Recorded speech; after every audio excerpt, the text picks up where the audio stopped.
आपल्या विभागाचे सचिव किरण कुलकर्णीजी, जॉईंट एमडी, आमचे सर्व सहकारी, उपस्थित सर्व बंधू भगिनी आणि मातांनो, इथे चेक लावलेलाच आहे.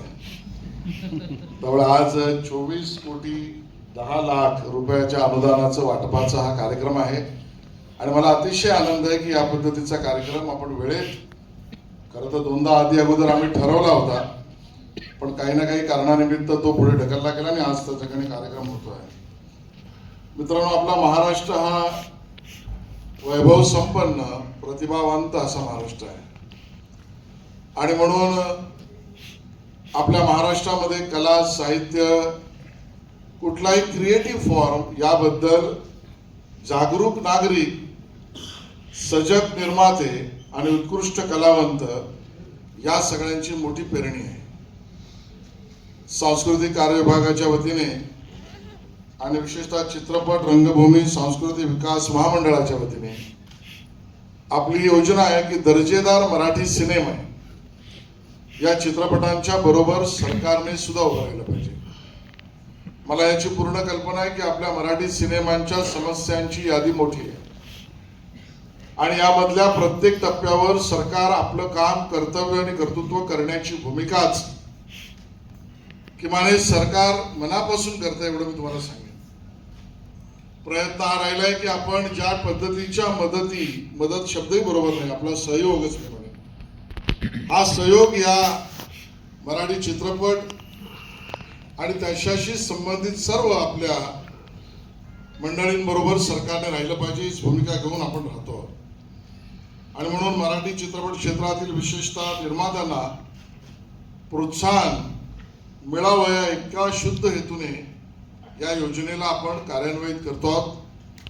आणि आपल्याला त्याची कल्पना आहे की दर्जा प्राप्त चित्रपटांना 40 लाख रुपये आणि प्राप्त चित्रपटांना 30 लाख आणि ला 10 लाख या पद्धतीने या अनुदानाचं वाटप असतं.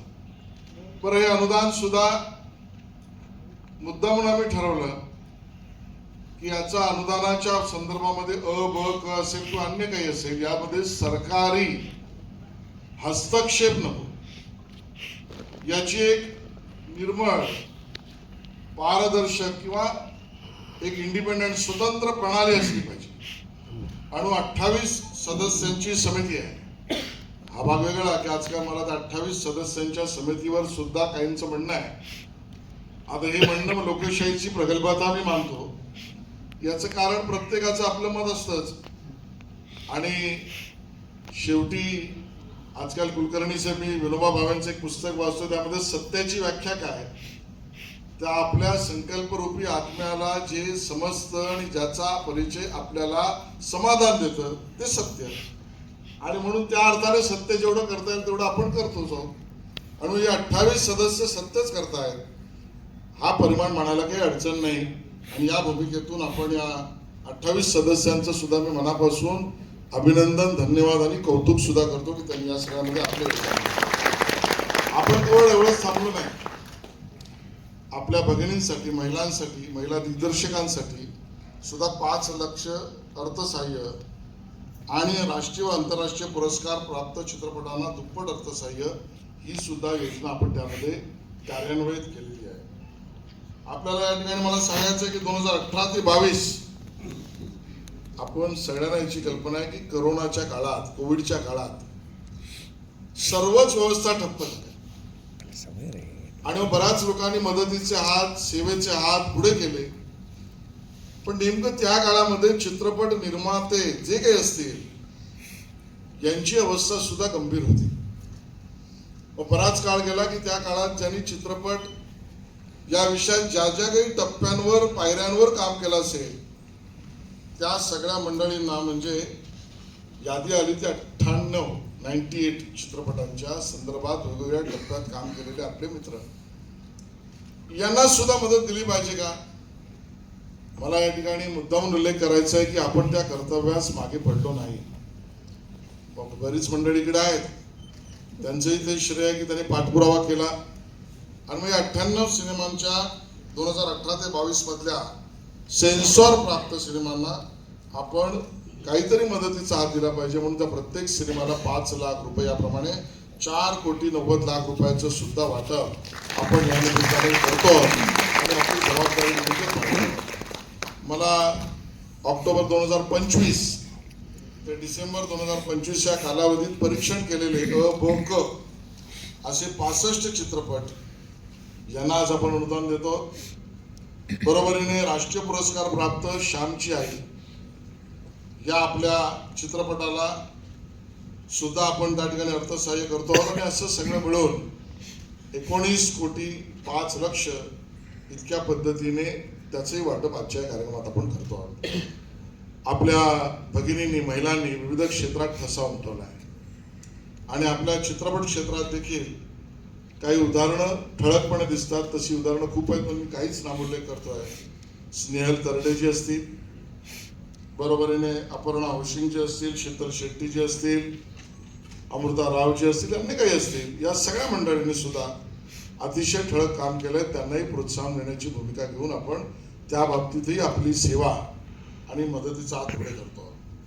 आणि म्हणून 2023 ते 2026 या कालावधीत गठीत केलेल्या समितीने आपल्या लक्षात येईल किती चित्रपटांचं परीक्षण केलं असेल. कल्पना आहे आपल्याला?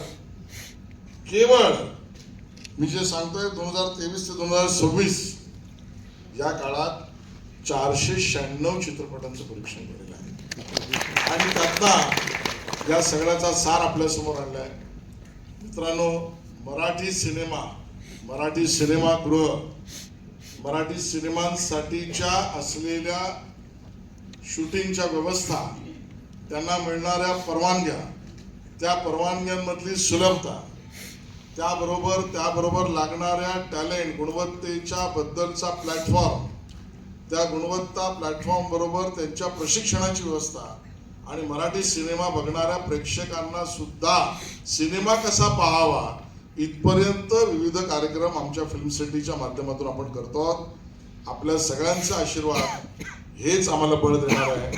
आणि मला मुद्दामून उल्लेख करायचा आहे की माननीय मुख्यमंत्री देवेंद्र फडणवीसजी यांनी वारंवार प्रत्येक आमच्या बैठकीच्या रिव्ह्यूमध्ये याचा उल्लेख केला आणि मला निर्देशही केले की मुंबईमध्ये सुरुवातीला, अन्य भागात सुद्धा टप्प्याटप्प्यात मराठी सिनेमागृह आहेत ती संरक्षित कशी राहतील, एक पडदा सिनेमागृह त्याला नवीन योजना कशी मिळेल आणि नव्याने केवळ डेडिकेटेड नाट्यगृह आणि सिनेमागृह एकत्रित मुंबईत किमान एक तरी या 2 वर्षात सुरू करण्याचा मानस घेऊन आम्ही कामाला देवेंद्रजींच्या आदेशानुसार लागलो.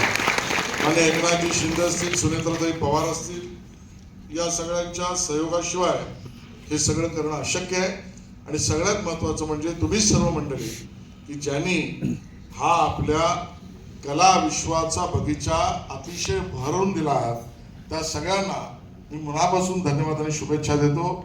स्वाभाविक आहे, राजकारणी आणि नेता म्हटल्यावर उशिरा येऊन लवकर जातो असा समज आपला दूर होऊ नये म्हणून मला लवकर जावं लागेल. कारण विधानसभा सत्रही चालू आहे आणि अन्य कार्यक्रम सुद्धा आहेत. आणि पुण्याला हुतात्मा राजगुरुनगर इथे कार्यक्रम आहे, तिथपर्यंत मला निघायचं आहे. त्यामुळे मी काही वाटप करेन, बाकीच्यांना शुभेच्छा देईन. धन्यवाद. जय हिंद, जय महाराष्ट्र.